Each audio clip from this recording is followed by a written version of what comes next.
we're going to jump right into our topic for today, which is navigating the crossroads, faith, beliefs, and social justice.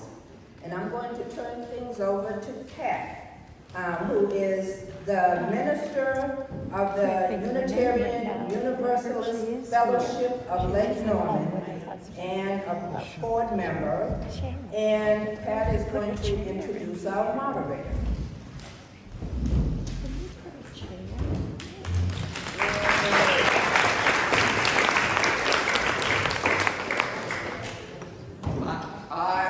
First of all, want to recognize Rashid. Rashid is here. Rashid, raise your hand. Rashid is not quite as old as the rest of us. And so we are thrilled that you are here. We understand that you came with your dad, but it was not against your will. You're not forced into the car and dragged over here. So welcome, Rashid, and know how much we love having a young person among us.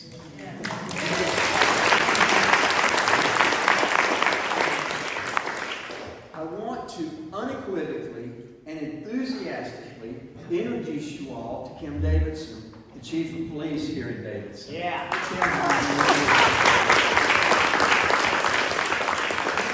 Responded to our recent hate crime in Davidson very promptly, very appropriately. His officers responded, and I'm sure you're going to hear more about that hate crime as the day goes on. But Kim, we are so grateful. Thank you so much for your Now, the job that I was given was to introduce Aurrita, but I'm not going to do that, Aurrita. I'm going to introduce you to this crowd. This crowd is a group of people who care passionately about racism, about racial equity, about conversations that are going to change the paradigm, and they know that you care very passionately about that.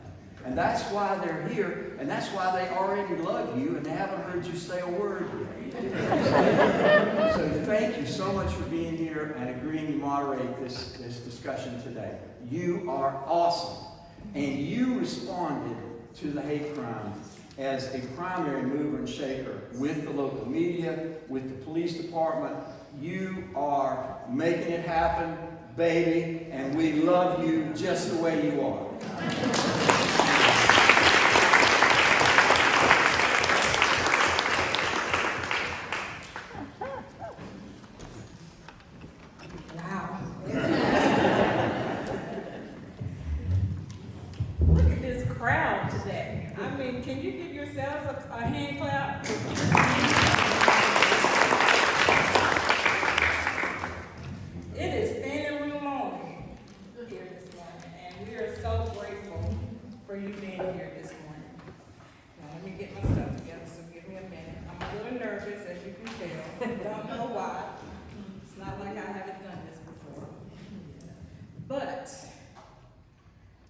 Ladies and gentlemen, distinguished guests, and beloved members of our community, it is with great pleasure and reverence that I stand before you today as the moderator of this faith-based panel discussion hosted by Unity in Community on the profound intersectionality of faith, beliefs, and social justice. Again, my name is Reverend Aurrita Payne, and I'm an associate minister down the road here at Torrance Chapel, Amy Zion Church. Has anybody been at Torrance Chapel before? Amen. Amen. Okay. And I'm a proud board member of this great organization. It is both an honor and a privilege to guide our dialogue on this crucial and deeply meaningful subject. In this sacred space, we gather as seekers of truth, compassionate understanding, recognizing the inherent power of faith to inspire positive change and shape our collective destiny. Amen. As we embark on this journey together, we acknowledge the diverse tapestry of beliefs, traditions, and spiritual paths represented among us, celebrating the richness that arises from our differences and shared commitment to justice. Today we come together to explore how faith can be a catalyst for social transformation, how our deeply held beliefs propel us towards acts of compassion, empathy, and solidarity with those who are marginalized and oppressed. We will delve into the challenges that our societies face, seeking to uncover the transformative potential that lies within our sacred teachings and spiritual practices. Throughout history, people of faith have played pivotal roles in championing social justice causes, advocating for equality, and forging pathways towards a more inclusive and compassionate world. It is our collective responsibility to heed the call of our faith traditions, to confront the pressing issues that afflict our communities, and to strive for a future where justice and equity prevail. As the moderator of this panel, I humbly invite you, each of you, to engage in thoughtful and respectful dialogue, to share your experiences, insights, and perspectives with an open heart and mind. Let us embrace the wisdom of our diverse faith traditions, recognizing that in our shared pursuit of justice, we can forge connections that transcend the boundaries that often divide us. May this discussion serve as a source of inspiration, fostering a deeper understanding of the interplay between faith, beliefs, and social justice. Together, let us illuminate the path forward, building bridges of compassion, empathy, and unity. Thank you all. May our collective effort bring about a world where love, justice, and peace reign supreme. Amen. Oh my. Oh my. All right, so let me tell you what the setup is going to be. As you can see, we have 4 distinguished panelists here.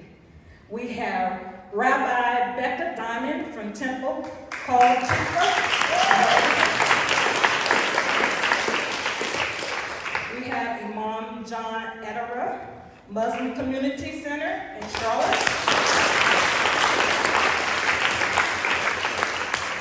How can you not miss her? Reverend Anita Harvell, Union Bethel, and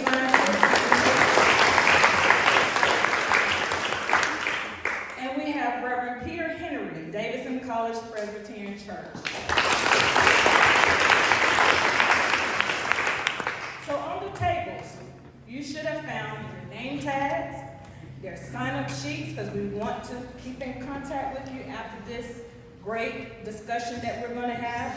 You'll also see the bios of our panelists, but most of all, you will see note cards. So if you have a question that you would like to be asked, write that question on your note card, raise it up, and one of our board members will come by and pick it up, okay? So if you have a question, because what we're going to do, we have some prepared questions that we've already shared with our panelists, okay? And then we're going to take audience's questions, okay? And so the only way that we can do that is if you raise your note card high, and one of us will come and pick it up. So are we ready? They don't sound good. You know how we do, right? Are you ready? Yeah. There you go. Y'all know the routine, right? So let's get into our questions. And I'm going to ask this question of each panelist. Okay? I'm going to ask this question of each panelist. And we know that we can get long-winded as clergy. So Pam is going to be back there and she's going to be like, wrap it up. Okay? So I'll start with Rabbi Becca. All faiths have some version of Love your neighbor. Don't do harm to your neighbor. Make restitution to your neighbor. How does your faith teach who our neighbor is? And how do you encourage your community of faith to live out this call? Well, first of all, I want to say thank you for having me. Thank you, Aurrita. Thank you, Unity and Community. Do I need a microphone? Yes. Thank you all so much for having me here. Hi, everyone over there. I'm sorry if it's hard to see me, but hello, I know you're there.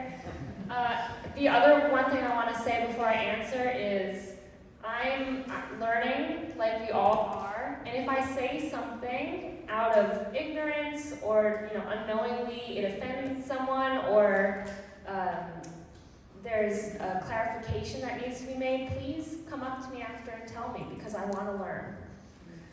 So, love your neighbor as yourself. This is a verse from the Torah. And I want to share with you an interpretation that Rabbi Joachim Prinz shared. Rabbi Joachim Prinz was the head rabbi of Berlin until he had to flee from the Nazis. And he actually spoke at the March on Washington in 1963, I believe right before Martin Luther King delivered his I Have a Dream speech. He represented the Jewish community on that day. And I want to quote him because he answered this question very well, and I want to share that with you. He said, "In the realm of the Spirit, our fathers taught us thousands of years ago that when God created man, he created him as everybody's neighbor. Neighbor is not a geographic term. It is a moral concept. It means our collective responsibility for the preservation of man's dignity and integrity." So first of all, please excuse the gendered language. It was from 1963. But I think what he said really is how I view it. That neighbor doesn't just mean the people who live next door to my house. It means that every person in the world I'm in relationship with as a neighbor on this planet, and I have a moral obligation as a Jewish person and as a human for their well-being and for their dignity. And it's not always easy to live up to, as we all know, but that, I think, is the ideal that I am striving to attain. Thank you so much for inviting me to this panel. An honor to be here among you today. I want to reiterate what the rabbi said. We're all learners. We're all growing. We all have certain bias and perspective that's limited. So if I said anything, please feel free to come to me as well.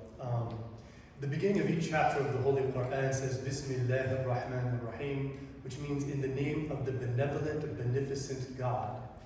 And these two words kind of frame how we see being servants of God.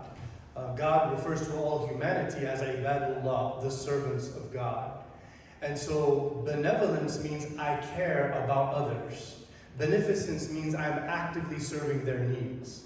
So that's who God is to us. That's why we exist. That's why everything is right at our fingertips. And right when we come out of our mother, we're looking for that breast to drink because we know about his benevolence and beneficence from birth. And so the Quran actually defines the Prophet Muhammad's whole entire mission in chapter 21, verse 107. وَمَا أَرْسَلْنَاكَ إِلَّا رَحْمَةً لِلْعَالَمِينَ. So we have only sent you, Muhammad, and those who follow you as an act of benevolence, of beneficence to the entire world and everyone in it.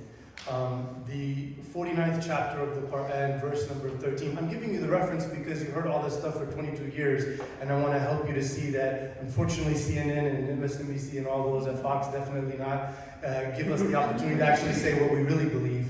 God defines the human reality. He says, "O mankind, I've created you all from male and female and dispersed you into many different tribes and nations for one purpose, لِتَعَارَفُوا, that you would get to know each other." Because you can't really care about or serve someone that you don't know. So we believe in a global human collective, right? We believe that we are all part of one family and there is one race. We are the proverbial anti-racist religion. There's very clear language, from chapter 39, verse number 23, God says, from God's signs is that he created you with different skin colors and languages and cultures. So that's a beautiful sign of God, that people have different skin tones and languages. And in the 4th chapter of the Quran, verse number 25, God says, you must worship and serve God with all your being, and do not associate others with God, and have excellence towards your parents and towards those closest to you. And so here, the word that's used is al-qurba, which doesn't necessarily mean the same as aqarib. So aqarib are like your family, right?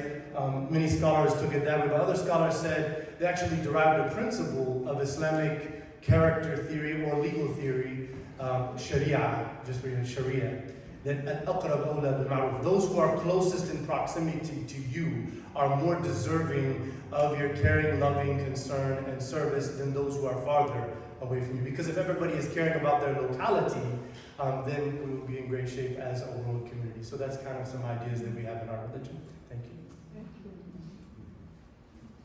I'm Reverend Anita Harvell from Union Bethel AME Zion Church, and I'm so happy to be here today. Didn't expect this many people, so bear with me, I'm a little nervous. I just want to give just a little history of my church. Zion Methodism grew out of the merciless enslavement of our African forebears. They were kidnapped from their native land. They were chained, shackled, and shipped as beasts in deplorable conditions to a strange land and distant land, having no family, no culture, and no language. But yet our fathers and mothers were confronted by the Lord God through Jesus Christ in the cotton fields in every place of their humiliation and degradation, revealing to them that he would always be with them as he had been with them in the past. When Jesus, upon whom the Spirit of the Lord had descended, was preached at John Street Methodist Church, they united with that fellowship. However, bigotry and oppressively cruel barriers confronted them. The Spirit of the Lord led them in an establishment of Zion Chapel, which later became the mother church of Zion Methodism, where the gospel of his redeeming grace could be purely preached, and his vindicating and liberating influences could be experienced. Taking with them the doctrines, discipline, and polity of the Methodist Church, they proceeded in the establishment of Zion Methodism. They believed that God had called them out of their bondage and had chosen them to be his people and a channel of his redeeming love for all people. We believe and understand today that the divine economy, Zion Methodism, is to make disciples of all persons throughout the earth, to bring good news to the poor, to proclaim release to the captive, recovery of sight to the blind, to let the oppressed go free, and to proclaim the year of the Lord's favor. We are to continue this mission until Christ, God's Son, shall come again. Amen. So I want to echo everybody else's gratitude for being here, and also humble myself, similar to what you've heard, and if there's anything that I could learn from you along the way in terms of ways to better communicate, I would certainly appreciate those communications at some point today. When it comes to our neighbors, we do have in Jesus Christ someone who says everybody is your neighbor. We've heard a similar theme, and I think probably a word that you'll hear me use as an answer to almost every one of the questions. One of the ways that we teach that sense of neighborliness is through relationships, whether it be at the corporate level of a congregation or an individual level of a clergy person or a neighbor in our community. Are we living relationships with this entirety of that we call our neighbors? And I know that in our particular Presbyterian tradition these days, we're lifting up that sense of connection to neighbor through an initiative called the Matthew 25 initiative. It's congregations that believe the way that we live our faith, and in our scripture it says faith without works is dead. We live out that faith by serving and being in relationship with others. And we take some directions from this particular passage called Matthew 25. So in some places, like our congregation, we've designed our confirmation curriculum, the way that we help bring our young people into active membership around Matthew 25. It's less about what do you know, how can you write this exact statement of faith where people are going to quiz you on the language, but do you understand what Jesus is calling you to in terms of relationships with neighbors? So we've even changed our curriculum to match up to that Matthew 25. And when it comes to Matthew 25, one of his last sermons, it was in February of 68, Dr. Martin Luther King Jr. actually said, when I die, I don't want a long funeral, and if anybody's going to talk, I want you to say, and you know what he did? He referenced Matthew 25. I want them to say that I tried to clothe someone, and I tried to feed someone, and that I visited someone, and he was asking people to remember that he was embodying Matthew 25, that he was a drum major for that kind of justice that comes from that kind of neighborliness. So those are a few places where we're drawing some of our particular inspiration for that sense of neighborliness. Yay. Thank you. I'm going to ask Imam Ederer and Reverend Henry to answer this question for us, okay? Given current attacks on social and racial justice in this country from individuals, organizations, and those who govern, what is limiting the faith community's ability to respond to and speak to injustice? Is it the governing hierarchy of your faith, or your congregation's lack of appetite for this message? Or do faith leaders feel ill-equipped to venture into these issues? Or is it something else? So in my personal estimate, spending a lot of time with this reality and discussing it with people and studying the history of it, I think the problem is the political dichotomy that we have invented as a power structure, Democrat and Republican. And what it does is it's designed to make people opposed to each other, to be able to categorize that other one as the opposite tribe. And then people then create echo chambers where they speak to each other and speak in platitudes and virtue signaling. And then when somebody else says something against their kind of lingo, then it becomes dog whistling. And so from my perspective, as the pastor was just saying, we actually have to get out of our comfort zone and get to meet and talk to people on a real level. Many people are victims of kind of a brainwashing that they've been kind of conditioned with. And the only reason why they can be brainwashed is because it has been directed to them in a certain way, like where they're at in their locality. And so the only way we can come out of this is that actually people get to know each other on a personal level. I remember Van Jones did it. He actually went across West Virginia and some other places, and he was knocking on doors where they had Confederate flags. And so he said, you know, I'm Van Jones, I work with CNN, and I'd just like to sit down and really. They said, what are you doing here? We're going to talk about politics. I don't want to talk about politics. I'd like to just get to know you as a person, and I'd like you to get to know me as a person. And what I found, so like, I'll give you some examples. There are, for example, on the issue of racism, there's a lot of people who are just generally ignorant about the systemic history of racism and the foundation of this country. They don't know. And then they are being taught that now what's being taught is to make white people feel that they're guilty permanently for some crime, and that whoever is saying this is somehow making me and my children, it's an attack on my family, right? So I think some people, if you know, when we talk about, I'll give you a good example on climate change. So I've actually joined this multi-faith neighbor network recently, and I've actually become close friends with some evangelical pastors. And when I first opened up the issue of climate change, there was this immediate wall that was developed. But then whenever I delved into the Bible and what God talks about being stewards of the earth and that life is important, so I say, let's forget about what caused climate change and let's assume maybe that's not a human cause. Maybe it is just every couple 100,000 years it gets really hot like this. Let's just be concordance with that for a moment. But do you think it's good to just mow down hundreds of millions of acres of rainforest and all of the animals and life and the oxygen that we get from that do you think that's good? How about burning all of these things and putting how about all the plastic where you can go to whole giant, Rhode Island-sized places of trash? Is that a good thing that we're doing? All the life forms, the coral reef that died, it's all dead now. And he's like, yeah, actually, that we shouldn't be destroying the earth. And I was like, so let's start there, you see? So now I'm just talking on normal, communication that goes through the scripture without getting into what people have turned into as the us and them, Democrat and Republican. So I think I'll just stop it right there and let somebody else speak.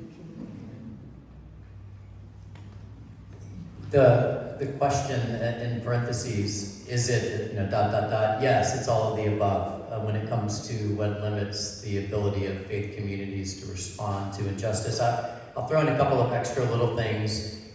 We could spend every Sunday talking about injustice. Pick the one.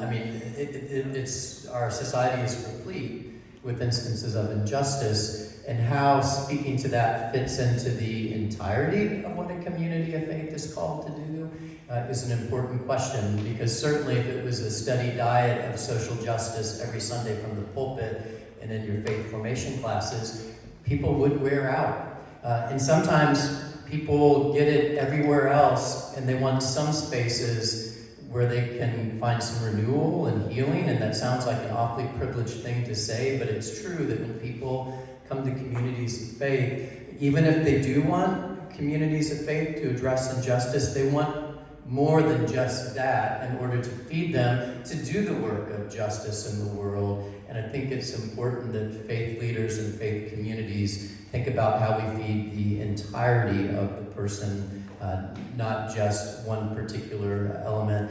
I think the other thing that sometimes gets in the way in churches is similar to what the Imam said. We create echo chambers. Sometimes preachers assume that everybody thinks the way they do. And we get up and we preach in a certain way and we address things in a certain way, and then we find out that we've put upon people a sense that you're either with me or you're against me. You're either right or you're wrong, and what we don't do is create relationships and conversation. We create a sense in which, my pastor's made it clear that I'm not on the right side of justice. And so I think also faith communities sometimes are dependent upon how we, as faith leaders, address topics of injustice. And hopefully we lead sometimes by following and listening, as well as sometimes by speaking from the pulpit. So those are a couple of things on my mind when it comes to addressing that.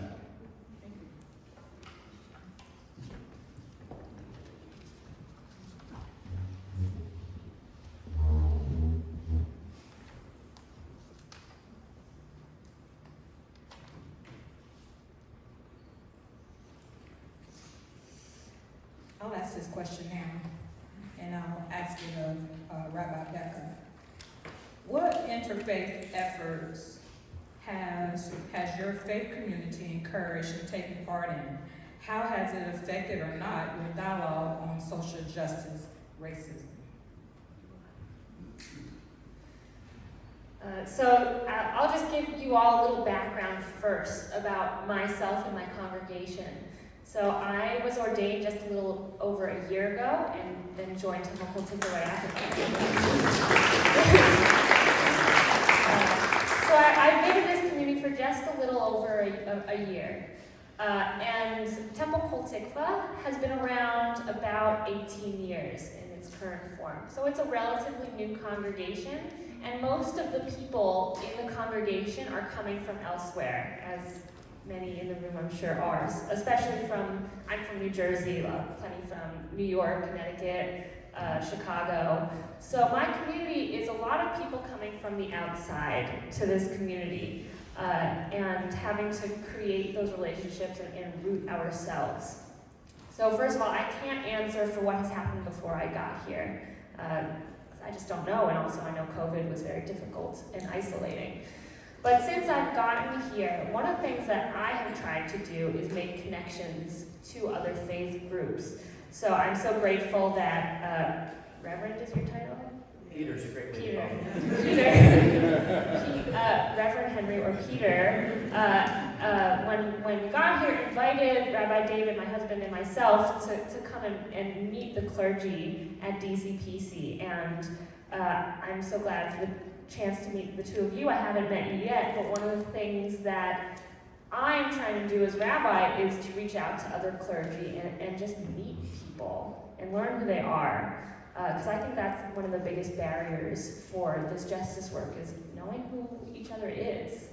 And in my community, everyone is coming from the outside, like I said, and also we're a minority in the area. So everyone in my community is surrounded particularly by Christians.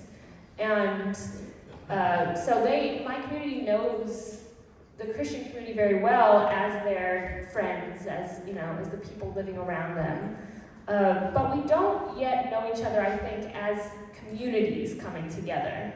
And that's something that I want to, as I get more established here, is something that I want to do, is even though we might know each other from going to the grocery store, or, parents know each other from their kids going to school together, we don't know each other as communities coming together. And I think that's the next step for creating these interfaith connections. And I think once we do that, then we can learn about the issues that each community cares about. I think right now we're very much in our bubble of caring about the things that impact us directly. We're very concerned about anti-Semitism. And I know that other communities don't know that we're concerned about that, and we don't know what other communities are concerned about. So I think that's really the next step. Thank you. Some people see faith communities as prophetic voices espousing love, inclusion, and justice towards all people. While some people are disappointed in what they see as faith communities, lack of leadership in countering hate. In what ways is your community acting as this prophetic voice for justice? And where might there be opportunities for your community to engage more in these issues? And I'll ask Rebecca, Rabbi Rebecca. Hi again. So, Temple called Tikvah is a Reformed congregation. I should have started by saying that if you ask, 5 rabbis this same question, you'll get more than 5 answers. So, so please know that I'm speaking first and foremost for myself, and I'm trying to represent my community, and there's no possible way that I can represent all of Judaism. So please just be aware of that. I'm very aware of that when I answer these questions. So something that is really important in my own personal Judaism, that in Reformed Judaism, is tikkun olam, which means to repair the world. And it's this value that says it's our job to do the work of helping heal our world. We can't just wait for someone else to do it, because the job is on us to do. And another teaching says, we are not required to complete the work, but neither are we free to desist from it. So we're not expected to solve every problem. We're realistic. But we also know that that doesn't let us off the hook for trying. That we each have a job to do, and we each need to try. And even though we're not going to finish the task, it's our job to engage in it. So that's something I feel really, really deeply. And knowing that, we're not perfect. That as a community, there are always ways in which we could do more. There are always ways in which we're not doing enough. And something that I think my community does really well is there are a lot of individuals in my community who are speaking out and stepping up. And in this room are so many of my community members. Hi Cheryl, I didn't say hi yet. And I'm so proud of the things that so many of my individual congregants are doing. And I think the thing that we could, the opportunity to engage more is, kind of like I said before, is to do it as a community, as different communities coming together rather than just individuals. So I really am excited for the opportunity to engage all the individuals in my community who are already doing this work and help get the whole community motivated and to come as a temple rather than just as individuals who belong to the temple. And like I said before, right now, we are very concerned with anti-Semitism. There have been a lot of incidents locally and nationally. Just yesterday, I got an email from the ADL warning us about people calling in fake terrorism threats from synagogues to get SWAT teams and different police to come to different people's homes. And Kim, I'm so glad you're here. I'm gonna say hi to you after. We've been corresponding about this. So my community right now is very focused on that. But that means that we don't have we're not as aware of other issues facing other communities. As a community, we're not as aware. And so I think an opportunity is to create those connections and to join forces, because together we have increased social capital when we come together, when communities come together to help each other and come across boundaries and support each other on each other's issues that don't directly affect our own community. And I really think that's the next opportunity that is definitely on my radar. Okay.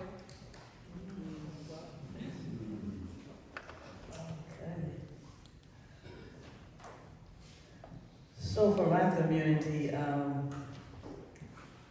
I know we have a rich history on how we got to Zion Methodism and how we grew out of the Methodist Church. But as far as justice toward all people, I feel like sometimes we come up short. I believe he said it's good to get to know people on a personal level. I think a lot of times we put us all in one category, even as Zion Methodism, and we don't look at each individual on a personal level. We just kind of look at the outside, and then we make our judgments of what is going on with that person. And I feel like even as a church, we need to get away from that. I know for me as a social worker, going into different communities, it's easy to become judgmental on what you see. For example, I go into houses to investigate abuse and neglect of children. Sometimes I go to houses, I see Confederate flags, I see Nazi flags, but I still have a job to do. So I have to find a creative way to get into that home and to get the answers that I need. And I found that in doing that, I kind of get to know that person on a personal level. Even though I see a Confederate flag at their house and I go in judgmental that they don't like black people, I get in there and I start talking to the person, and I understand that like the patriarch of their family was in the military. So this grandfather, this uncle, this father is like, the person that they really esteem on a high level. So my idea of that Confederate flag is not the same idea of what they, have of that Confederate flag. And I think if we can get away from making our judgments of people by what we see and start getting to know them for who they are, I think we will become better with, justice for all people. Thank you. This question is for Imam John. Please explain some of the ways that we can learn to show empathy towards one another when we are not the individuals in their shoes or have their beliefs. So, listening is an art form. It's becoming vulnerable and trying to genuinely understand someone and to learn from them. A lot of us, we don't realize it, but it's just the nature of the beast. That when we're talking to someone, we have our minds set and we're really not deeply listening to them. We have what we're going to say and respond all locked and loaded. And so that puts a wall into what the pastor was beautifully saying just now. And so we have to kind of listen to people and try to understand what they're saying, and then follow up questions by affirming what you think they said, because many times you didn't understand exactly what they said. So you say are you saying, is that what you're saying? Is that what you mean? And then listen again, and then ask a further question. So I found that asking questions is one of the best ways to build relationships, and talking to people in a way that, that one of those things that I think, I think the gentleman is with the Unitarian Universalist community. See, as Muslims, we do have dogmatic truth that we embrace, that there is some absolute truth about God, about prophethood, about salvation.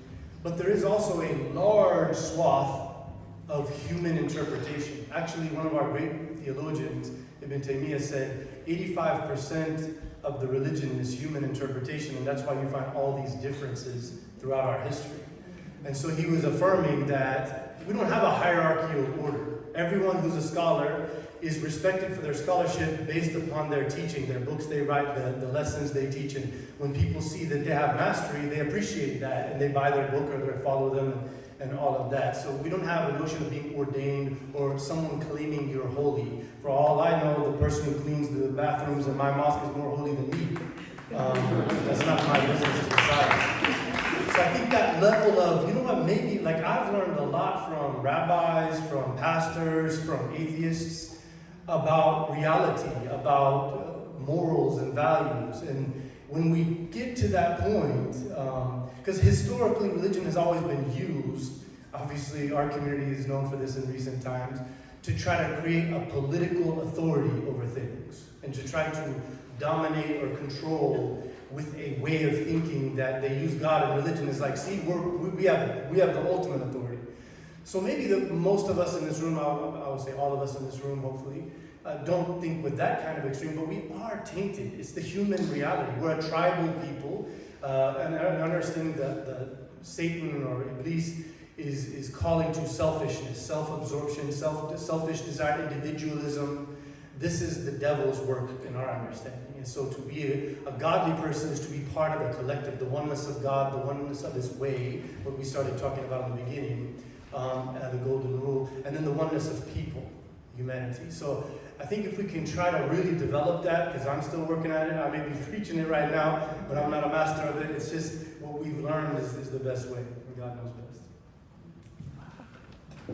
Thank you.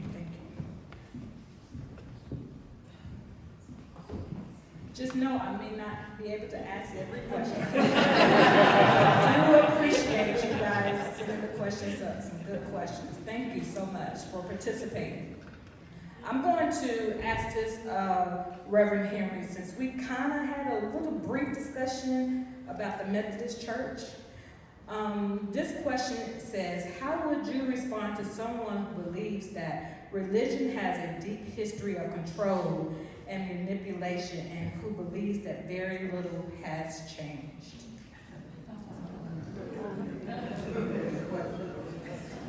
I missed a word in the first part of the question. How would you respond to someone who believes that religion has a deep history of control and manipulation, and who believes that very little has changed? I would agree with most of that question. As a clergy person, and I'll just name it, as a middle-aged, white American clergy person, we have to own up to the fact that particularly white religious leaders, and especially in the United States, have had a history of control and manipulation. And my job as a clergy person isn't to stand up and defend the church from all its unfaithfulness through the years. The church has been deeply unfaithful in so many instances in history, and particularly American history. We recently, in the last year, have been teaching a class. It has an unwieldy name, but it's roughly about the Presbyterian legacy of racism in the United States. There were several clergy people in the 19th century that said among all the denominations of the United States, and these were Europeans who traveled this country in the mid-19th century, and these were actually folks who were theologically related to Presbyterianism. They said the denomination that bears the greatest burden for the sin of slavery in the United States is the Presbyterian Church. So I particularly know that sometimes my job is to tell people they're right. The church has a history of control and manipulation that's deeply unfaithful. and that you begin with repentance, and then hopefully there is also penance, and then there is the renewal of relationships after acknowledging the brokenness that sometimes comes from you. As to whether or not it's changed, of course it isn't 100% changed. The church still has struggles, both individually and collectively, with what we would call systemic racism. And that's why, at least in our denomination, in Matthew 25, one of our commitments is to dismantling structural racism and acknowledging that as an experience we experience throughout the whole church, both as a denomination but also at the local level too. So I think things have changed. I think we have more ways to go, but I do think that it begins with acknowledging there are some unfaithful histories in the church. I just would like to add one point, a different maybe dimension. I'm a student of, I've studied a lot of the Bible and the Jewish writings and some of the different historical writings from Catholicism to various groups, as well as Buddhism and a little bit in Zoroastrianism. The problem is not the religion; it's the people who claim to control it. So I want to highlight and reiterate that people of all of those religions in amazing, profound, miraculous fashion have been the greatest promoters of love and compassion and kindness and charity in human history. And no secular atheist can ever begin to claim that their thought process ever began to do any of that. I mean, the largest atheist nation on earth is China. It is an atheist country, and right now they have 2.5 million Muslims in internment camps, concentration camps, and the UN has had reports of people who found asylum that they literally are harvesting organs, raping women, forcing them to drink alcohol, forcing them to drink pork. I'm just going to bring reality to you, as it is. Yeah, you can go look this up. This is very main. This is not Robert Kennedy stuff. This is the real deal. So I just want to highlight that people are saying, religion, but then once atheism took over a big country, we saw some pretty gruesome stuff. I mean, communism by theory, it looks like a good idea for society, but what they've done is definitely not a great thing for everyone. As we tend to picture it a little bit worse than it actually is. They don't really have homelessness over there because everybody at least gets a place to live with some basic food and stuff, but that doesn't serve their best interests. So, long story short, I think that even if you're a person of religion or if you're an atheist or an agnostic, you tend to have certain gotcha points about your perspective that you want to throw at people. It can always be turned back around, I think. And because we have two women on the panel, can I get your response to that question too? Well, to be honest, I think the two of you answered very well. I think that it's easy to point to religion and say, look at all the terrible things religion has done, because as humans we want an answer. We want to say, why is there evil in the world? Who's doing all this terrible stuff? And just like every other answer, it's just so much more complicated. And I think there have always been people who take advantage of every institution and power structure for their own means. And I think we as humans, inside each of us has, in Judaism we say the Yetzer Hara and the Yetzer Tov, the evil inclination and the inclination towards good. And I think something that each of us is tasked to do is to work on ourselves and those things within ourselves to understand our place in the world. And like the Imam said, regardless of if you're religious or not, everyone has that in them and has that struggle. And Judaism, we have our own baggage as Jews about how we've used our power and privilege, as does every religion. And all I know is that I am doing my best to understand my own inclinations and to do my best not to contribute that to that evil and to work against it and to try to do good in the world. I'm just gonna piggyback on that because I think it is an individual thing. I think a lot of times growing up in the A.M. Zion church for me is like, it's a generational church. So it's like mama used to do it, daddy used to do it, the pastor said this, the pastor said that, and we get a lot of our knowledge and what we feel like is right from the pastor instead of having that personal relationship with God for ourselves. And I think if we can focus more on a personal relationship with God and not so much believe in everything that we hear. I mean, we got Google. We can Google anything these days. I mean, we got, there's books on everything. And I feel like for me, from my experience growing up in the church, a lot of things for me that was, just they put an X on it and say the pastor said this, and I didn't get no more explanation about it. You just didn't do this, you didn't do that. And so I grew up thinking all this stuff was wrong. So when I saw other people doing it, even in the church, when I saw people, having sex outside of marriage, I'm like, oh, y'all said that was wrong. They going to hell, So, I was on this mission, when I first was called to the ministry to, save everybody from hell, because it seemed like to me everybody was going to hell. So, I feel like if we can work on ourselves and have a personal relationship with God for ourselves, that's a good start. Thank you. The topic of this discussion bears witness to the intersection of faith and politics that is governing almost every aspect of our lives. How can communities of faith and clergy, collectively and individually, work collaboratively to model what this panel does in its diverse and welcoming presence? And I'll ask everyone to answer. I'll answer first since I have the mic.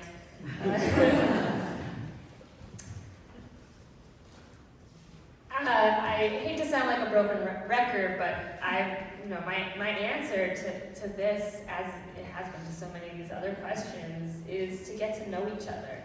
I think establishing a relationship is the first step. We can't do this work unless we know each other, unless we know each other's names, unless we know each other's struggles, we know each other's accomplishments, we understand what each of us cares about, our values.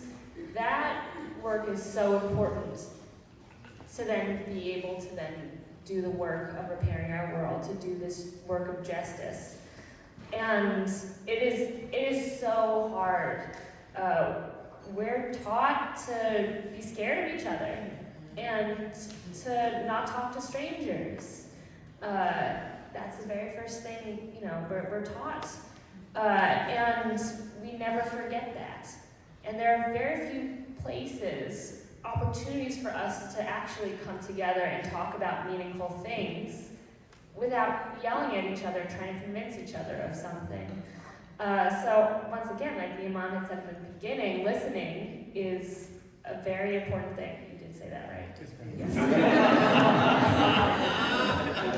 Listening. I'm trying to do it right now. Yeah. So I really think the first thing that we can do collaboratively is to come together as communities and to learn and listen and just get to know each other. I think that it sounds so simple, but I believe that it is so powerful and it's harder than we think it is. So I think that work is really the first step. Thank you so much. I'll try to give some examples that might help. Recently, I was in 2018, we went to something called a Peace Caravan. So the Multi-Faith Labor Network, which is evangelical pastors and imams across the country going to have deep conversations. And so I threw out into the foray that capitalism is evil. But then I'm listening to my friends here who are saying, no, capitalism's a good thing. And I'm saying, but where? I mean, you can read it in a book, but I'm saying, where does it actually become good? When does it actually help people? And so after that conversation, I realized my framing and my way of talking was not helpful for the conversation, right? Because we were talking about what are evil things, and I was like, let me get to the top of it here. And that's how I'm thinking, you know, that's where I come from. So we were at Sex Week at UNC Charlotte. There was a discussion from the departments and studies of sexuality and things like that. And I was invited to an interfaith panel, and Bishop Tanya Rawls, who's a close friend, you know her, yeah. She's a close friend of mine, and she's been with, you know, the Pride movement here, and she's a, you know, leader in the clergy movement. She asked, after we were having a conversation, she asked in the panel, you know, Imam, are you an affirming mosque?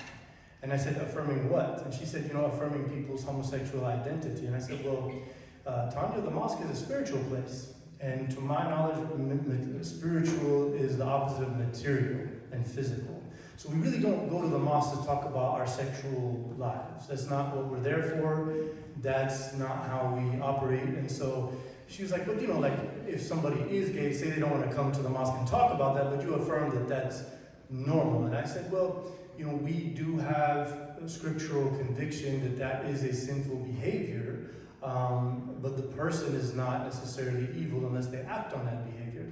She said, yeah, but that might lead people to, you know, commit suicide. And I was like, whoa, you're taking this very far. Like, I'm not trying to judge people. I'm just saying what I believe. And to my knowledge, we're all agreeing that I have a right to believe what I believe, just as you have a right to believe as you believe. I have a right to live as I believe. Like, there are things I could tell you about what we believe is the right way to live as a Muslim, and you might be like, no, I don't think that. But I'm not going to hold you. So then I wanted to just help her see how I was starting to feel. I started to feel pressured a bit. And so I said, Tanya, are you Muslim?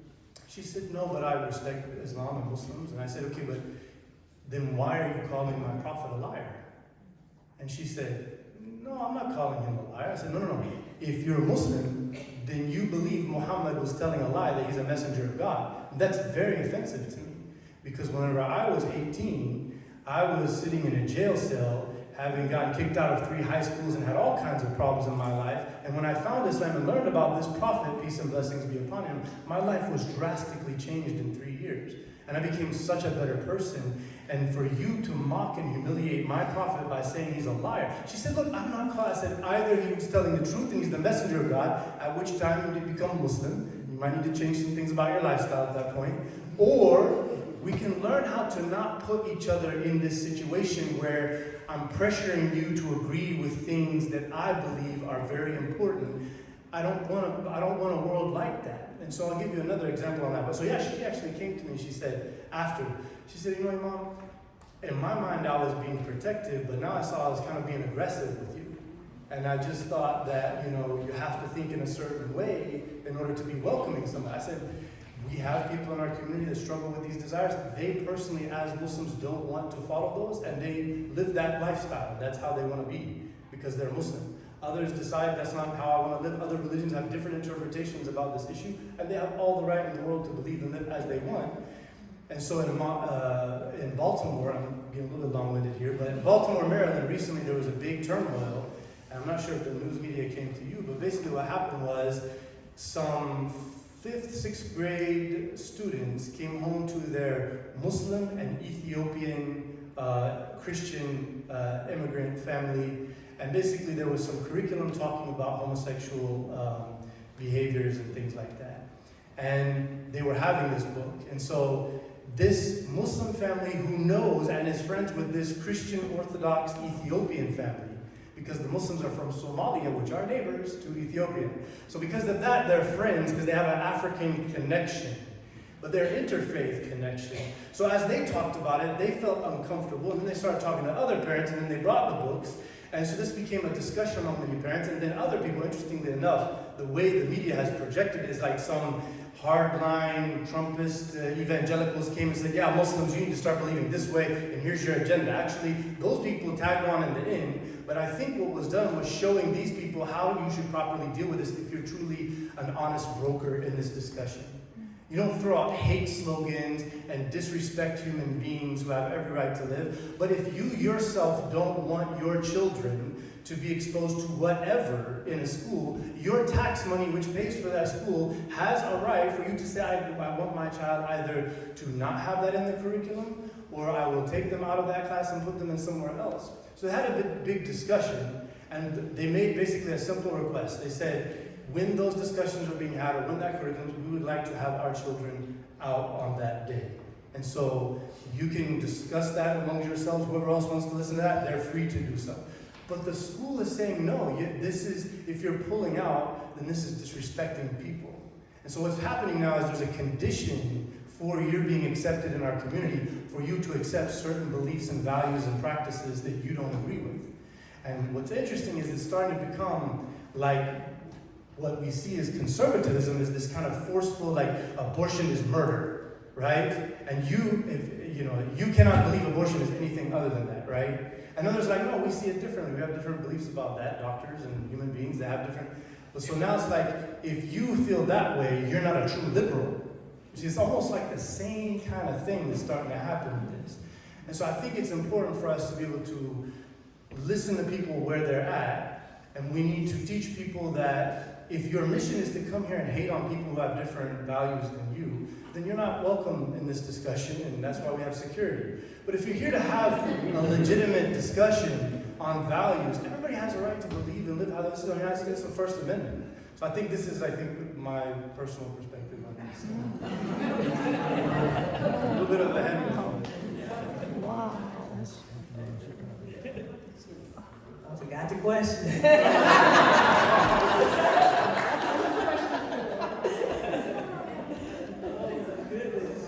My mind just went everywhere. Both of you were talking. I just had so much stuff, I could talk about. I believe, and I'm just gonna, just add this little tidbit. I believe in individuality and being authentic in who you are. And I feel like if we as individuals can be our authentic selves, even in the church, and to say, I'm a minister, but I get it wrong sometimes. I don't have the question. I don't know. And it's okay to say, I don't know. Because my interpretation of what I read in the Bible is different from someone else's interpretation, what they read in the Bible. But do that make them less of a person than I am? It doesn't. And that took me a long time to get to that place, because I was that evangelical when I first was saved. Oh, everybody need to be saved. Y'all going to hell if you don't do this. Y'all need to get it right. I was that person. But in all of my understanding and the situations that I found myself in, the thing that I held on to was love your neighbor as yourself. First you got to love yourself. And once you love yourself, love your neighbor as yourself. I mean, I can disagree with you all day long. I can believe in the Bible, you can believe in the Quran, but you're still my brother, and I want to listen to what you have to say, so, and then I went to seminary, so the seminary tore away everything that I believed. I almost became that atheist that he talked about, because they were taking away my Jesus. I'm like, wait a minute. Okay. But I held on to love your neighbor as yourself. And as long as I can love my neighbor, talk to them, meet them where they are, I feel like we can move forward, instead of putting each other down and seeing us against them. It's us all together. So I want to echo something that Becca said, and something that I think all of us have said at some level, which is relationships. The question is, how can we model both collectively and individually? I think there are a lot of us that say relationships are important, and relationships with people who maybe aren't in the same place that we are in life, fill in the blank, politically, whatever. But actually doing that, when's the last time you had someone who you knew disagreed with you politically at your home for dinner? When's in your business relationships? I'll just tell a brief story on myself. I served in Grosse Pointe, Michigan. It's a very white suburb right next to the first majority African-American city in the United States, Detroit. After Trayvon Martin was murdered in Florida, we were talking about that at our men's Bible study on an early Wednesday morning, and as we were wont to do, we started talking about other people's life experiences, as opposed to actually recognizing that we didn't have any clue what Trayvon Martin's life was like, because we were all middle-aged white guys. So finally someone turned to me and they said, "Peter, do you know any black ministers who might come into our Bible study and help us talk more about this?" I realized I did not have a relationship with an African American pastor. So here I am talking about the importance of relationships, and I didn't have one. I mean, that is so embarrassing, and it's so unfaithful to what we would have said we believe as a church, and for me as a pastor. And I'm so thankful for Harold Ellis, who graciously came and spoke with our Bible study, became part of our Bible study. He was a black Presbyterian elder. And after that, we began some relationships, both personally and collectively. But we've got to live what we're talking about. And that's for all of us. And so that would be a challenge. It's an ongoing challenge for me. It should be a challenge for all of us. Are you living into the relationships that pull you out of your comfort zone, that get you to know the other? And are you curious about them? Because that's the other thing I just want to throw out there. Often we make other people objects. I'm going to serve you because I'm serving Jesus. Why do you serve them? Because they're your neighbor. And there are a lot of times we use the other as objects to feel a little bit better about ourselves. But why don't we just engage in relationships that truly are just about loving our neighbors and be curious about them and grow together? It's a challenge, I think, for all of us.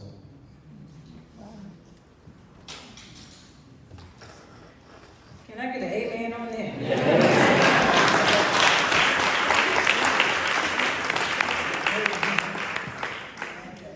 Very well said. Reverend, you talked about your Matthew 25 initiative. There's a question, which I think is a really good question. What kind of actionable practices do you have in your communities that demonstrate the call to love our neighbor? What has been the result of these gatherings, classes, calls to action? So I'll ask the other three panelists. And Reverend, if you want to go further into the Matthew 25 initiative, feel free to do so, okay? Yeah. Okay. What kind of actionable practices do you have in your communities that demonstrate the call to love our neighbor? What has been the result of these gatherings, classes, call to actions? Did you want to? Yeah.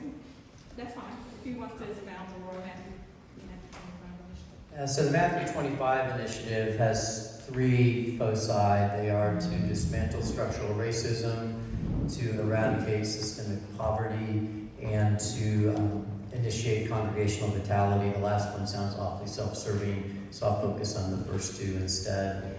You know, when it comes to actionable items, I would say that, like a lot of mainline, predominantly white churches, we're pretty good about thinking that we are addressing systemic poverty.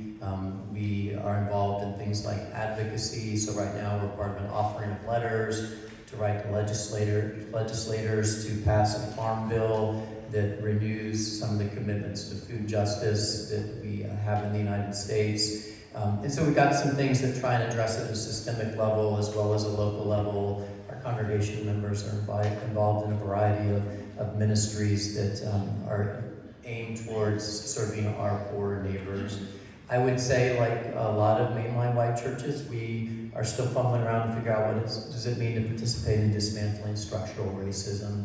And there are some folks that don't even want to talk about it, to be honest, and I just mean that in a more broad sense. We've been trying to engage, at least in talking about it as a tradition, to help people then be able to dig into it personally. So I mentioned that class on Presbyterianism and our relationship with the history of slavery and racism in the United States.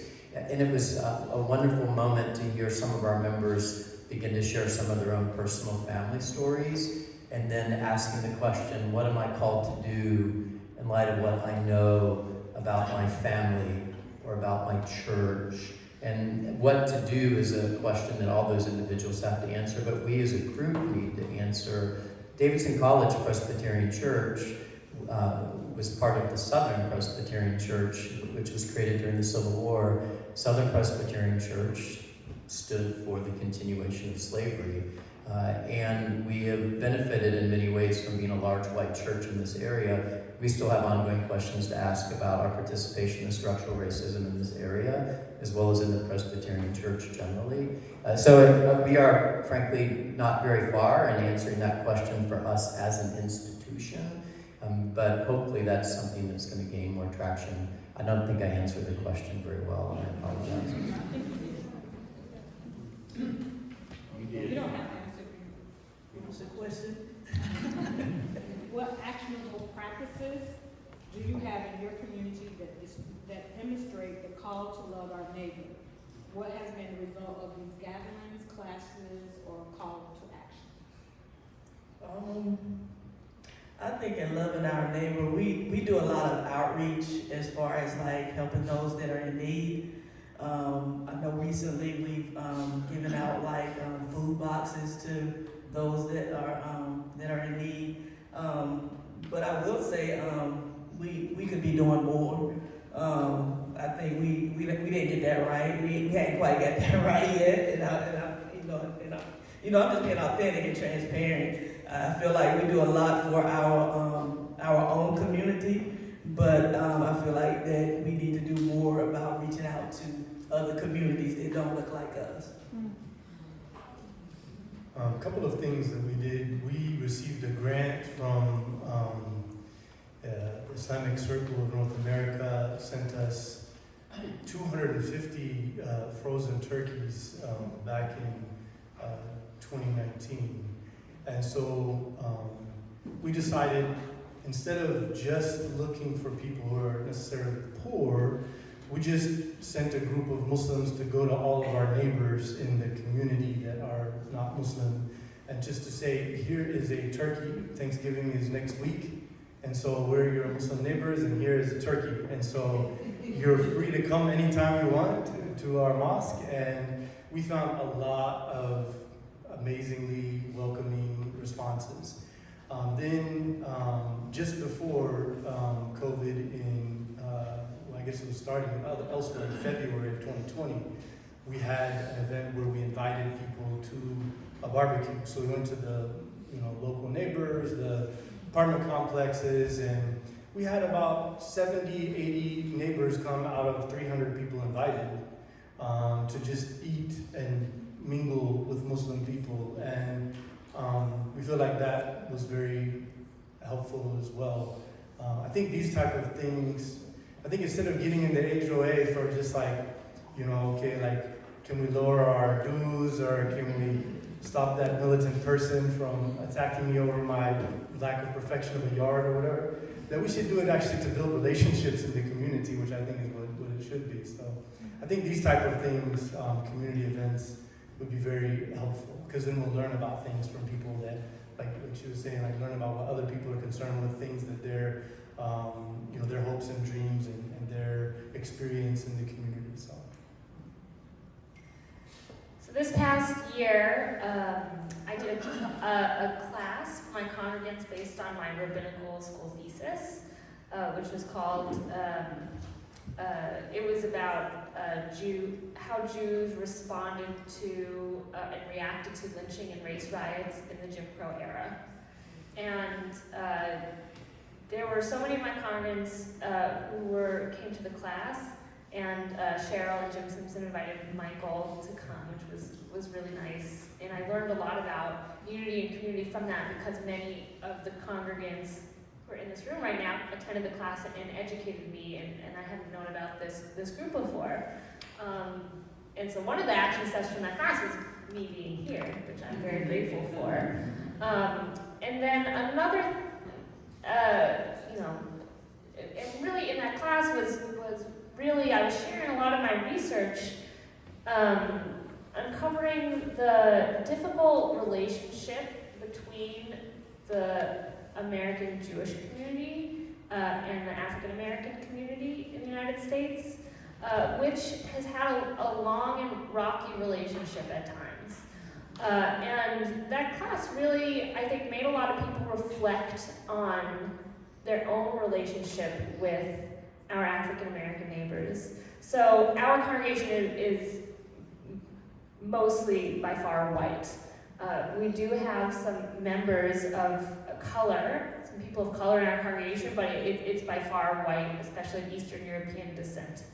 And I think that really the first thing that came out of that class is this kind of self-reflection of understanding who we are, and me understanding, you know, what my place is in this community as a white person coming from the north into this community. I hadn't previously known much about the historic Black community in this area, and I've started learning about that and understanding that the legacy of the place I'm living in. And in Judaism, we have a lot of texts and a lot of, obviously, one of our texts, there was an argument among rabbis. One rabbi was saying, they were asking the question, what is more important, study or action?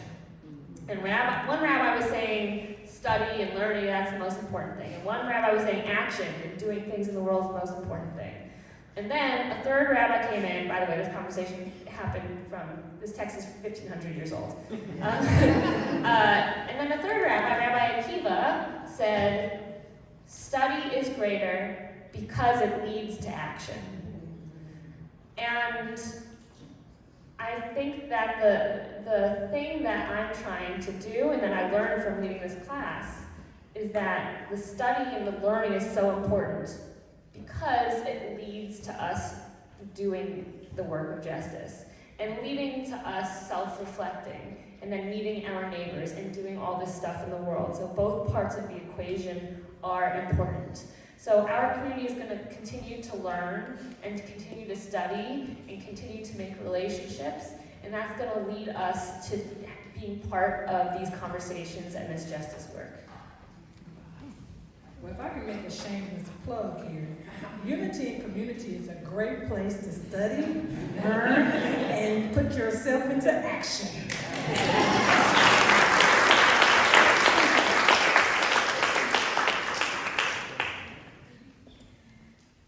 And this kind of goes along, panel, with question 5. This question came from the audience. Are any of you involved with MEC ministry? I don't know if that's an organization. Yeah. Okay, MEC ministry, okay. Do you feel it provides opportunities that are relevant for our Lake Norman community? It kind of goes with question 5, and I'll ask all of you to answer. I just met LaDane, who works at MECMIN. I just met her this week. So the answer is yes, we are involved in it as of this week when I met with LaDane. And we discussed possibilities and, you know, the question of geography. We joke sometimes. I've heard the joke at my synagogue that this is Temple, don't want to drive to Charlotte.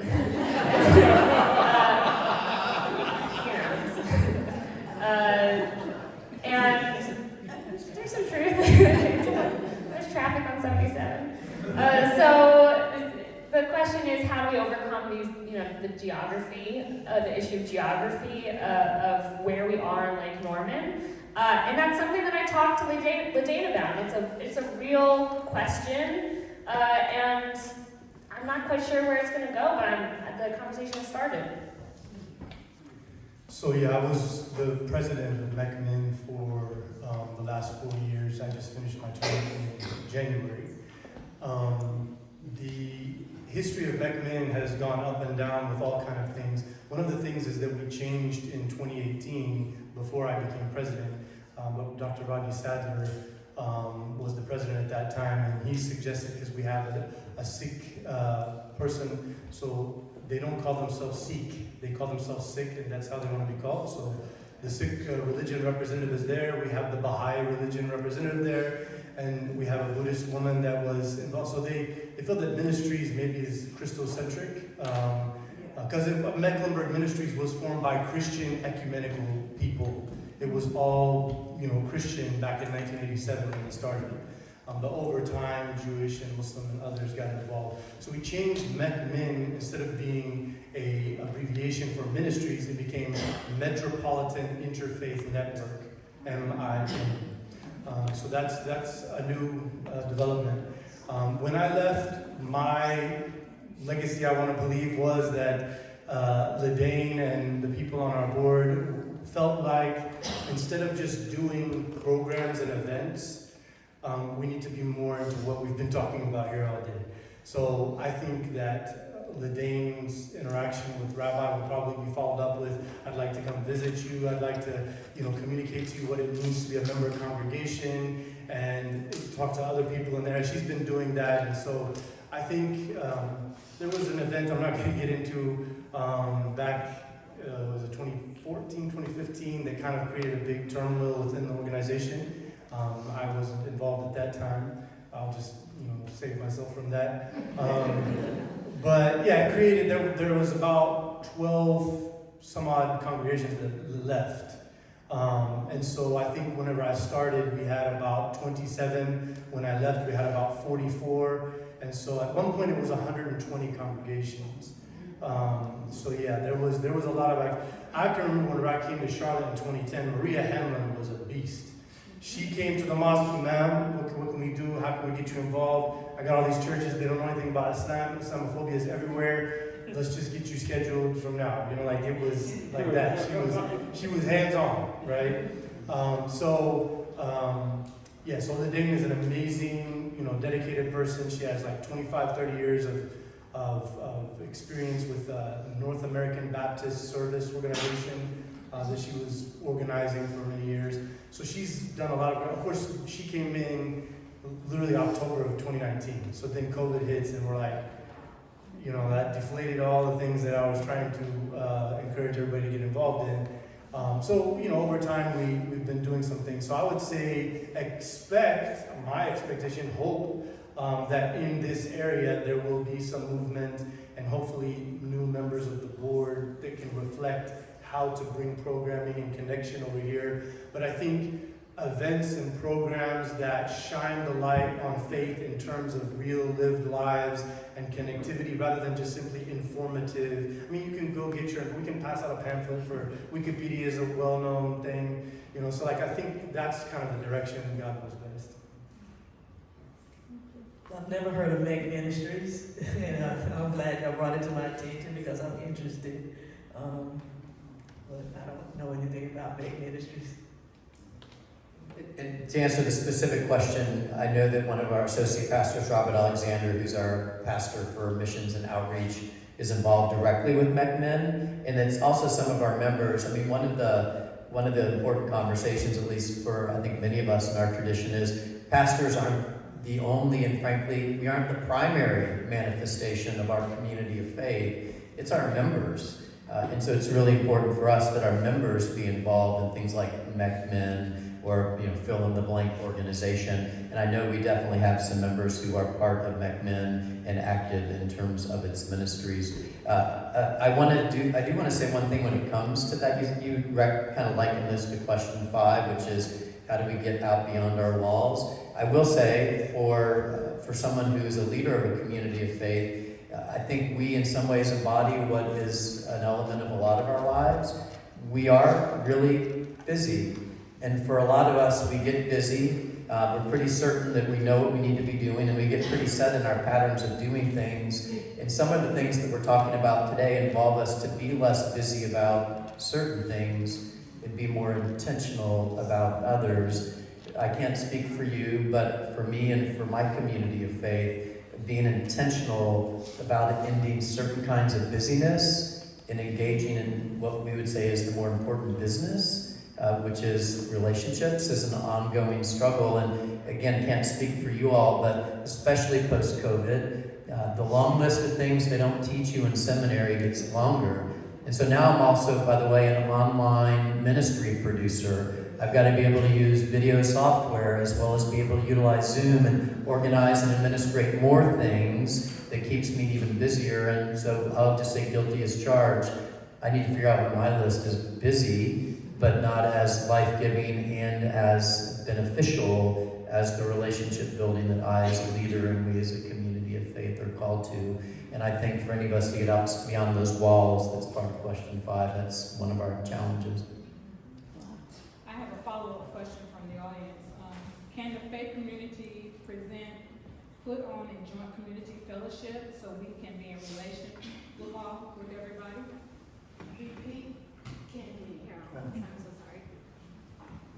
The question is, can the faith community that is present put on a joint community fellowship so we can all be in relationship with each other? In answering this question, I think the answer is always, yes to can we do something. It's always yes. But to Peter's point, we're busy people. and as a leader of my community, I can say, okay, everyone, we're going to do this thing. Here it is, it's on the calendar, please come.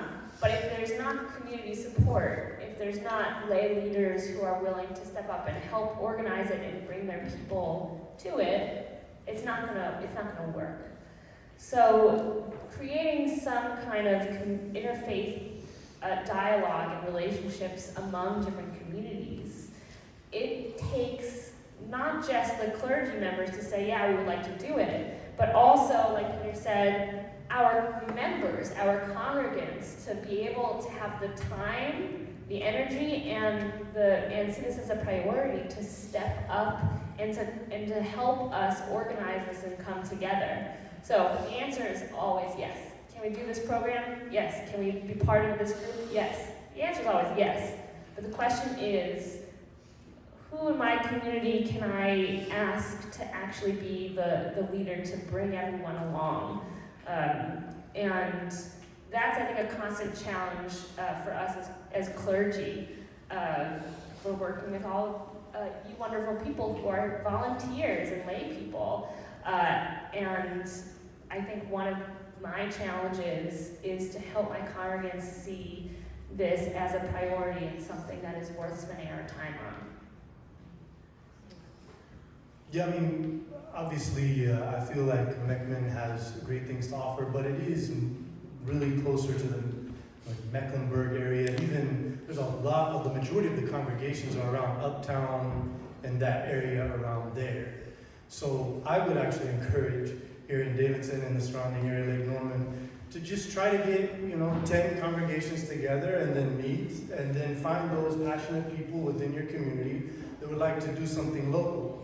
I think that would be very helpful, and I know it may seem like because McMinn is this institution that has existed, it will somehow, but I can just tell you it's not going to work out that way.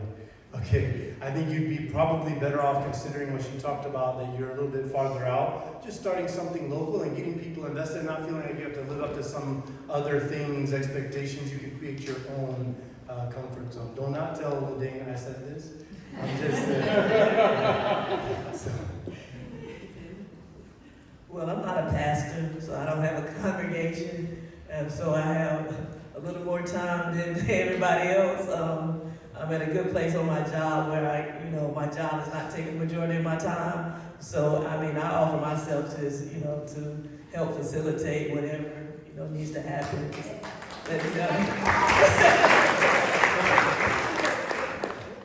I would echo what's been said. I appreciate both the reminder that members' priorities often become the pastor's priorities, and then also the idea of doing it local. When I came in 2019, there really isn't actually, as best I can tell, an active ecumenical or interfaith clergy group right in Davidson.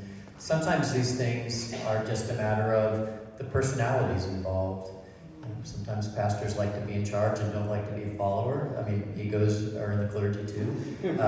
Sometimes it just takes someone to get it started. There are a lot of us that have been new in the last 5 years, then of course COVID hits, so I'm giving ourselves a few excuses, but the reality is there's no regular gathering right in Davidson, of Davidson United Methodist, St. Albans, temple called Tikvah, fill in the blank, the church, Davidson Presbyterian, Davidson College Presbyterian Church. There's no regular meeting of our clergy. We're starting to do some things together.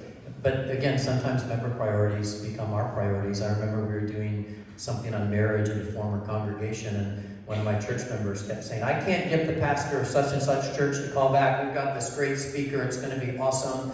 And I said, then you need to find some friends in that congregation. And they need to call Father Halfpenny, And I had a feeling Father Halfpenny would get involved, and sure enough, about a week later, Father Halfpenny called and said, "Why are all my church members calling me about this marriage?" And then St. Paul in the Lake was well represented there. But so thank you for the encouragement, Mom, to start local and get it going, because I think that's part of the impetus we really need. And Anita, you're going to be the organizer. I really appreciate that. Thank you for volunteering.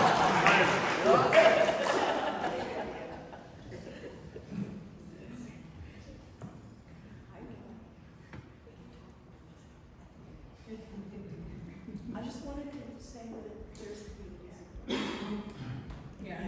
That's what I was going to say. That's a call to action to everyone that is here. If you want to see that happen, go back to your local churches and synagogues and mosques and say, hey, this is what we need, this is what we want to do, and let's make it happen. Amen? Amen.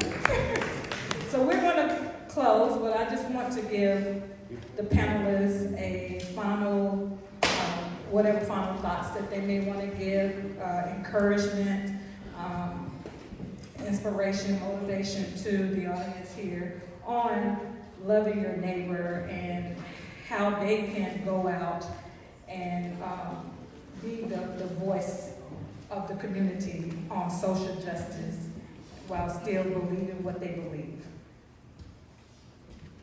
You're asking a lot, Aurrita. Yes, I understand.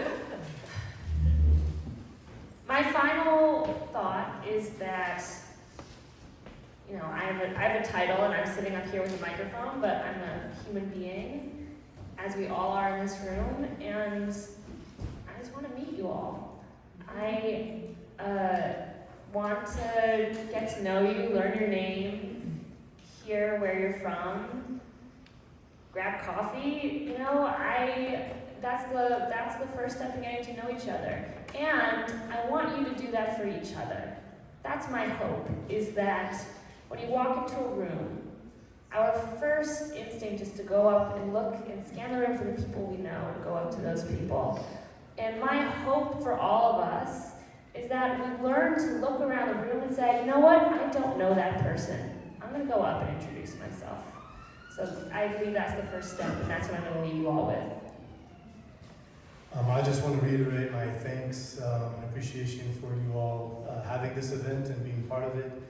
It's been a blessing. I'm just going to go ahead and apologize ahead of time that I actually do need to be somewhere by 12:30, and so I'm about a 30-minute drive, and so I'm going to have to head out. So please don't see that as like, well, he just said all that stuff and then just left. So it's love. We are the closest mosque to you, so we'll definitely be involved in that. And we have a Team Connect committee that will send out representation to kind of join that effort. So thank you so much. I do thank you all for inviting me. I've learned a lot. I hope that I've said something that can inspire you all. And my thing is, I challenge everyone to just get to know somebody that don't look like you, don't talk like you, don't praise God like you do, but just get to know them as who they are and just have a conversation. I think it's all been said. I think sometimes as pastors and when we talk about communities of faith, we want to talk about the big headline-grabbing stuff. It happens in the small interpersonal stuff, the relationships, the conversations. And I think to echo something that was implied just now in all three responses, when we get to know one another, be curious and actually listen. I know the Imam said listening is an art form. I do remember a title of a book. It was stories from National Public Radio called Listening is an Act of Love. We want to love our neighbors, listen to our neighbors, be curious and ask questions and get to know them for who they are. And I think that can go a long way. And so I'm grateful for the folks who engage in that very deliberate act of love.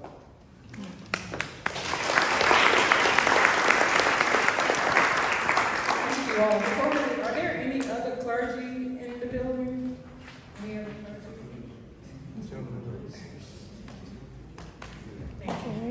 Thank you so much. Let's give a round of applause to our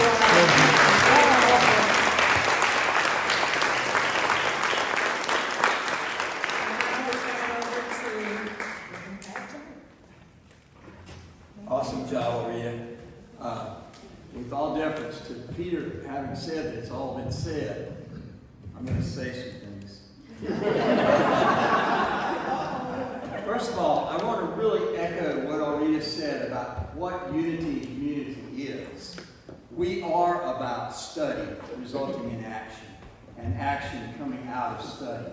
So I'm grateful to Aurrita for plugging unity in community, and for Rabbi Becca inadvertently plugging unity in community. Nice job.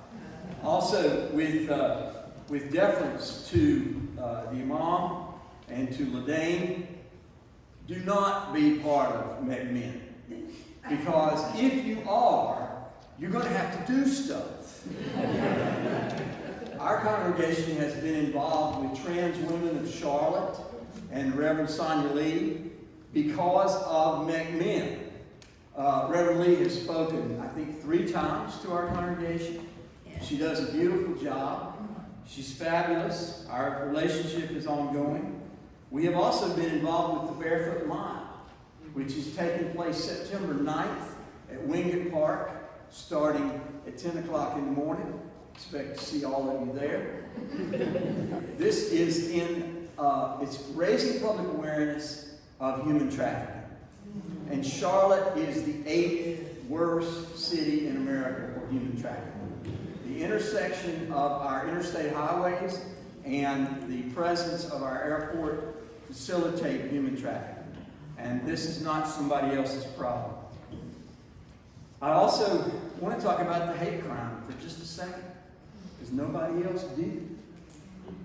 The N-word was painted on a large commercial building in downtown Davidson during the Juneteenth celebration. Again, the Davidson police responded, the chief responded, the town officials in Davidson responded, the Charlotte Observer responded, local television station responded, all because of Aurrita Payne. She made it happen. She brought it to the attention of the public, and she made it clear to everybody that that is not who Davidson is, and that hate crime was wrong.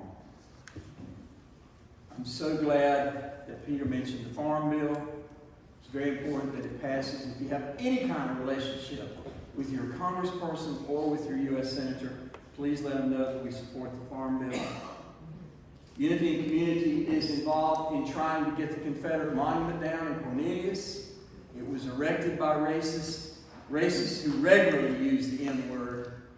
Governor Clyde Huey of North Carolina said there were no N's on the Mayflower, and he used the word over and over in his horrible career. So thank you, Sue. Thank you for your efforts to get the Confederate monument down, and to the rest of Unity in Community. We do want to thank Davidson United Methodist Church for the use of their lovely space. Do we have any Davidson UMC members here? Yay, thank you so much. We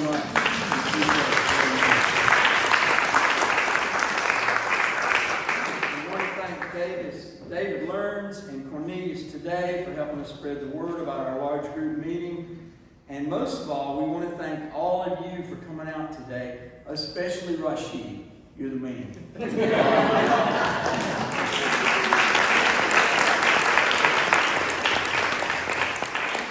You can go to UIC's website to find out more about us, to sign up for our monthly newsletter, and donate your money to UIC. 501c4s, there's no tax deduction involved, but your donations of any size will help us fulfill our mission of achieving racial equity in North Mecklenburg. UIC will continue voter registration and education efforts in the coming months. If you'd like to help us, please see Pam. Oh, see Sue. Okay, Sue. Pam doesn't want to do it. You got to do it. Thank you all so much. This has been great.